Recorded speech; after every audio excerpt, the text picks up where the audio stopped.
Hello, everyone. This is part one of what we're teaching this week, this extra breakout session for theology. I wanted to first start by saying that last week you probably realized the complexity that is involved in our discussions about the Bible. So I'm glad that we do have this extra time, and we'll have time to, ask ourselves the questions. The question of where does our faith start from? What is the starting point of our faith? How do we know that we know? We're going to answer some of those questions. So today we're going to hopefully accomplish three things, but really one thing on this video, because the other two is on part two that is uploaded, that will be there. So today we're going to cover a brief survey of how the Bible has been viewed, starting from the patristics era to the Reformation to the Enlightenment period and up to present day. I think that historical realities help us to learn whole to part rather than from part to whole, and it really is a great building block to our educational system. It also gives us a deeper understanding of and appreciation of our forebears and how they treated the scriptures and how they formulated their arguments of the Bible. And so I think that that's very helpful. And we're also going to discuss, at least in the second video, we're going to discuss the complications in discussing inerrancy. We'll touch on a few essential elements that are involved in the discussions of an inerrancy and inspiration. A lot of times when we're having a conversation about the doctrine of God, there's a lot of antennas that reach into that conversation, and so we'll talk a little bit about that. And finally, we're going to discuss three areas that many reasons as to why people conclude the Bible have errors. And of course, the most difficult conversation has to do with the Canaanite slaughter. So also be aware that with these kind of systematic conversations about doctrines of the faith, that a lot of times this causes more questions to emerge for you. I want to encourage you that you are a theologian, that you are also a researcher, and I hope that these kind of conversations really is just a springboard for you to go ahead and start your own investigation, because we need to be educated about our faith, and it gives us confidence and support in communicating our faith freely and with intellectual integrity. Okay, so with that, let's start with the patristics era. The patristics era really started at the end of the New Testament and reached into 451 AD with the Council of Chalcedon. And it was during that time frame, the early patristics time, that you see the formulations of Christianity really take root. And you have some really interesting characters that emerged during that time period that had intellectual fortitude, and they were formidable in their personalities and in their intellect. People like Ignatius of Antioch, who was dated 35 to 108 AD, Pope of Clement I, and then Polycarp of Smyrna, who was with the date first, which is 69 AD to 155 AD. That's the conversations where he had a deep impact, rather. And of course, he was noted as being the disciple of John. So he's got a very interesting story, although it ended very badly for him. He was a martyr for Christ, and it's a really disturbing ending to his life. And then we have people like Origen and Tertullian, and all of these people really went a long way in advancing Christianity in a environment where that was not easy to do. It was obviously pre-Christian time, Greco-Roman world, and you have a lot of activity going on in that region, and lots of gods to deal with, lots of different types of people and cultures to deal with. It's very similar, really, like our culture today.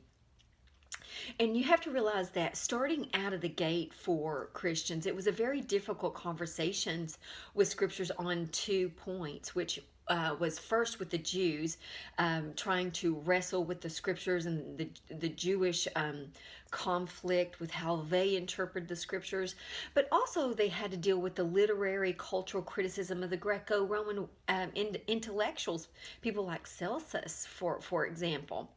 So we do see that they do begin to wrestle with these things and formulate their understanding of inerrancy, and formulate their understanding of the inspiration of God. And I would encourage you to go back and do some reading on some of the material that they have written. So then we know that over this 1500 years of a time period, the Catholic Church dominated the spiritual landscape with their theology, and certainly their inspiration or their inerrancy of the scripture was matched equally with the inerrancy of the Pope himself, the words of the Pope. So we have that kind of dynamic going on for a really long period of time, which brought about in the end of it the Reformation, right? The Reformation period, which was in the 1500s, with, of course, Martin Luther himself, writing out his theses, and along with Zwingli, and of course later John Calvin. So we see with the Reformation a emergence of sola scriptura, which was central to the Protestant Reformation and the beginning of the Protestant faith. So there was certainly a fidelity to the scriptures that may have been unequaled up to that point. So with that, we see that it was very interesting because the Protestant faith really, and that whole Reformation period, came on the heels of the printing press, which really gave access to the scriptures like no other time before it, of course. And of course, that had to be some kind of element in that eruption. So with that, we're really talking from this point forward in this section about the Enlightenment period and forward. We see that in the Enlightenment period, two movements that impact people's view of the Bible at that time. And that would be the Enlightenment period, which of course is the rise of reason from 1637 to 1800. And along with that, we see an emergence of anti-intellectualism, at least on part of the church, which was certainly unfortunate. So the Enlightenment period was instrumental because of the rise of great philosophers like Immanuel Kant, even Nietzsche, all these people who were putting out ideologies that were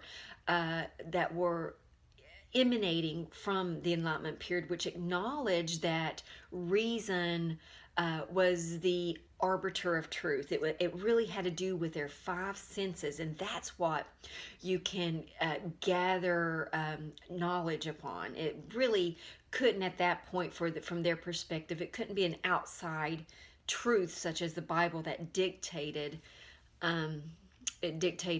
what knowledge was. So, but on the end of the anti-intellectualism front, it's interesting to follow the thread from the Puritans forward, because upon the arrival of the Puritans until the middle of the 19th century, really, American believers really prized the intellectual life for its contribution to the Christian journey. I mean, it's no secret that it's Christian framework in which science emerged. The Puritans were actually a very highly educated people. Their literacy rates were 89 to 95%, at least for the men, and they really educated their children in a thread of disciplines, psychology, not psychology, philosophy, sorry, philosophy and science, and of course theology and the literary world and all kinds of ways. So for them, it was really ignorance is the mother of heresy.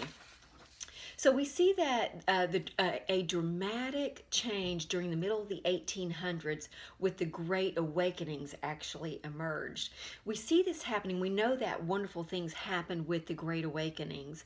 And if you know anything about them, you know about the mass amount of people that came to salvation through the preaching, this tent kind of preaching around the colonial areas. And it's a really captivating history to read about. But with the first Great Awakening, the name that is associated with that is George Whitefield, which is preaching with 1730 to 1750s here in America. And it was rhetorically powerful and emotionally directed kind of preaching.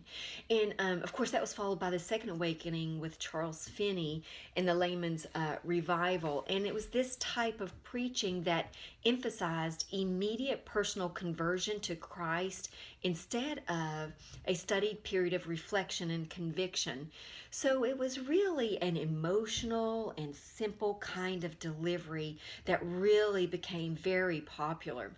So it was really this popular preaching instead of intellectual, careful, doctrinal, precise sermons that were delivered. But that's not wholly true. We do see people like Jonathan Edwards, Sinners in the Hands of the Angry God. That was a very methodical sermon that was actually read from his notes, but it comes off the page very powerfully, which is a great example at delivering a preaching that is monotone in its delivery, but has quite a presence because of the truth and propositions embedded in that.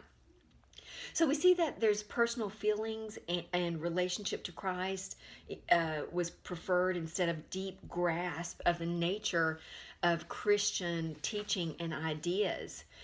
Well, the overall effect of these movements were quite devastating to the church in the long run, which they probably were not aware of at the time. So the emotional delivery of the gospel message blurred the lines of content which one places one's faith in. What was it? Really, was it an offer to go to heaven and thus escape hell, or was it an offer to choose Christ himself? Well, like I said, the lines were really kind of blurred there. I mean, are we offering heaven and not hell, or are we offering Christ? Well, as a result of that type of preaching, the intellectual, shallow, theological, illiterate form of Christianity emerged. So, as a result, a direct result of that, and a result of the rising power of reason in the philosophical discipline, we see anti-intellectualism within the church create a lack of readiness for the widespread intellectual assault on Christianity that reached its full force in the late 1800s. People like David Hume, a very famous name in philosophy, he claimed that the traditional arguments for God's existence were very weak. And since we cannot experience God's existence with our five senses, the claim that God exists cannot be taken as an item of knowledge. And we have people like Immanuel Kant as well. That's a famous name in philosophy. During the mid-1700s, asserted that human knowledge is limited to what can be experienced with the five senses, and since God cannot be experienced, we cannot know that he exists. These ideas had a major impact on academia for sure, but also on culture as it spread like wildfire. Well, as a result, fewer and fewer people regarded the Bible as a body of divinely revealed true propositions about various topics that required a devoted intellect to grasp and study systematically.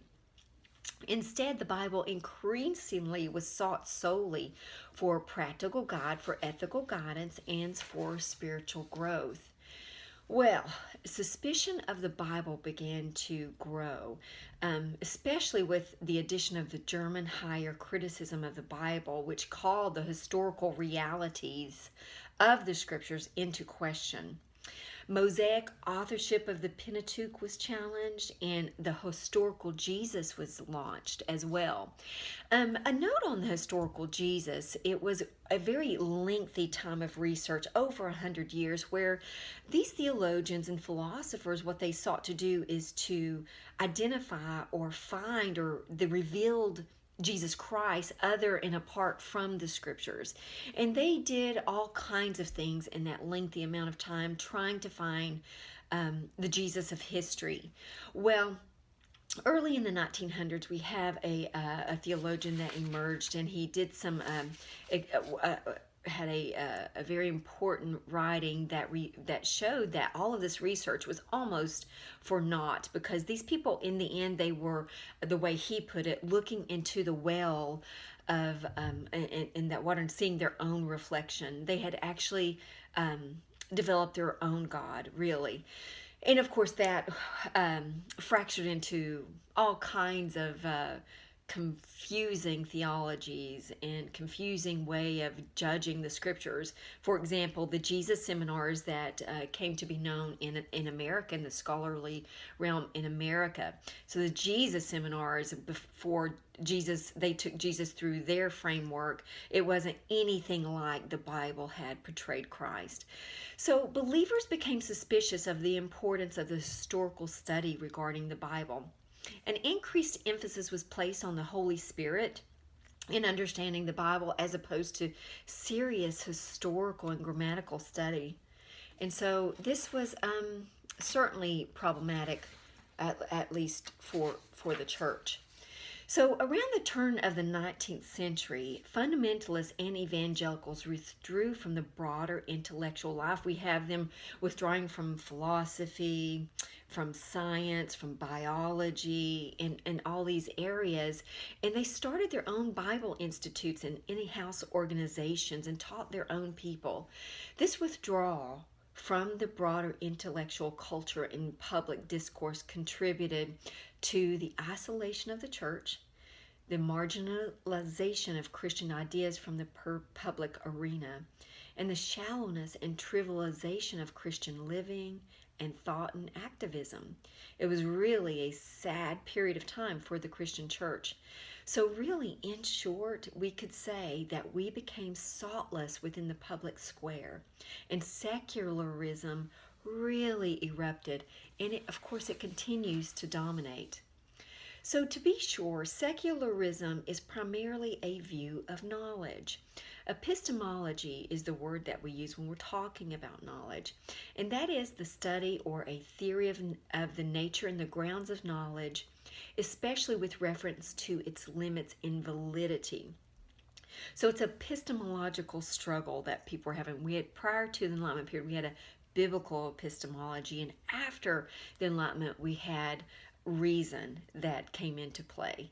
So the Enlightenment period was characterized by the rise of reason with knowledge accumulated by experience, rather than by accessing some of the sort of outside source of truth.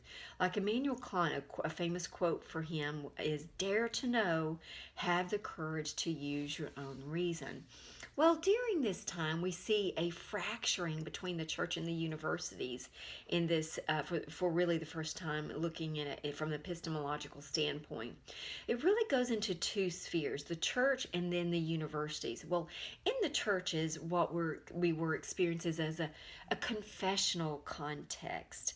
We have a systematic theology context. We have the doctrine of the Word of God context. We have practical living context, but a removal of looking at the Bible from an academic perspective. So there was very little growth in confidence in the Bible, and it caused biblical illiteracy rates to rise, and also because of those two things, syncretism infiltrated the church.